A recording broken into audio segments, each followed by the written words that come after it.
America California రాష్ట్రంలోని loss ఏంజల్స్లో ఇటీవల బీభత్సం సృష్టించిన కార్చిచ్చు పూర్తిగా చల్లారకముందే మరో దావాగ్ని చెలరేగింది. లాస్ ఏంజల్స్కు ఉత్తరాన ఉన్న కొండల్లో మొదలైన దావానలం బలమైన గాలుల కారణంగా వేగంగా విస్తరిస్తోంది. ఈ కార్చిచ్చు తొలి 7 గంటల వ్యవధిలోనే 9,000 ఎకరాలకు వ్యాపించినట్లు అధికారులు తెలిపారు. సమీపంలోని జనావాసాలకు మంటలు వ్యాపించే ప్రమాదం ఉండటంతో 50,000 మందికి పైగా ప్రజలు సురక్షిత ప్రాంతాలకు వెళ్లాల్సిందిగా హెచ్చరికలు జారీ చేశారు.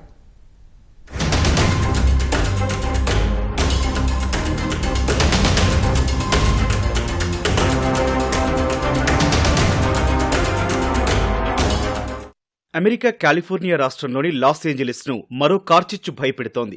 ఇటీవల బీభత్సం సృష్టించిన దావాగ్ని పూర్తిగా అదుపులోకి రాకముందే లాస్ ఏంజలీస్ కు వాయవ్య దిశలో 45 మైళ్ల దూరంలో ఉన్న కొండల్లో మరో దావాగ్ని చెలరేగింది. భారీ మంటల కారణంగా కొన్ని గంటల వ్యవధిలోనే 39 చదరపు కిలోమీటర్ల విస్తీర్ణంలోని చెట్లు, పొదలు కాలి బూడిదయ్యాయి. మంటలు చెలరేగిన తొలి 7 గంటల్లో 9,400 ఎకరాలకు వ్యాపించినట్టు అధికారులు వెల్లడించారు. దావాగ్ని వేగంగా విస్తరిస్తుండడం వల్ల సమీపంలోని కాస్టైక్ లేక్ ప్రాంతంలో దట్టమైన నల్లటి పొగ అలుముకుంది.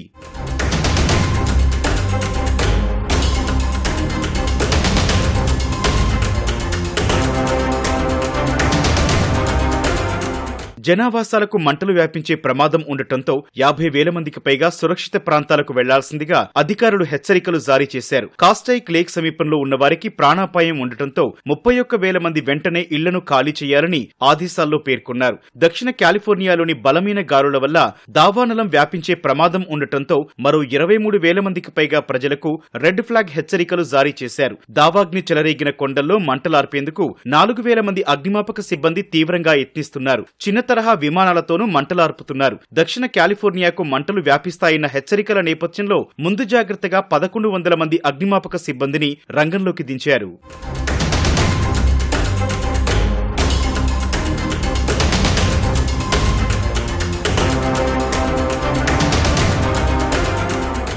దావాగ్ని చెలరేగిన కొండ ప్రాంతంలో గంటకు 67 కిలోమీటర్ల వేగంతో గాలులు వీస్తున్నాయని నేషనల్ వెదర్ సర్వీస్ అధికారులు తెలిపారు. గాలి వేగం గంటకు 96 కిలోమీటర్ల వరకు పెరగవచ్చని చెప్పారు. ఇటీవల అగ్నికి ఆహుతైన ఈటన్ పాలిసేడ్స్ కు కేవలం 64 కిలోమీటర్ల దూరంలోనే దావాగ్ని ఉన్నట్లు తెలుస్తోంది. ఈ ప్రాంతంలో మంటలు ఇంకా అదుపులోకి రాలేదు. వీటికి తోడు దక్షిణ కాలిఫోర్నియా నుంచి వీస్తోన్న బలమైన గాలులు మరింత ప్రమాదకరంగా మారాయి. ఇటీవల లాస్ ఏంజలీస్ లోని హాలీవుడ్ సహా పలు ప్రాంతాల్లో కార్చిచ్చు బీభత్సం సృష్టించింది. దావాగ్ని ధాటికి 14,000 నిర్మాణాలు కాలి బూడిదయ్యాయి. 28 మంది మృతి చెందారు. పాలిసేడ్స్ లో మంటలను 68% అదుపు చేయగా ఈటన్ లో కార్చిచ్చును 91% అదుపులోకి తీసుకొచ్చినట్లు అధికారులు చెబుతున్నారు. బలమైన గాలుల కారణంగా మంటలు మళ్లీ తీవ్రమవుతున్నాయి.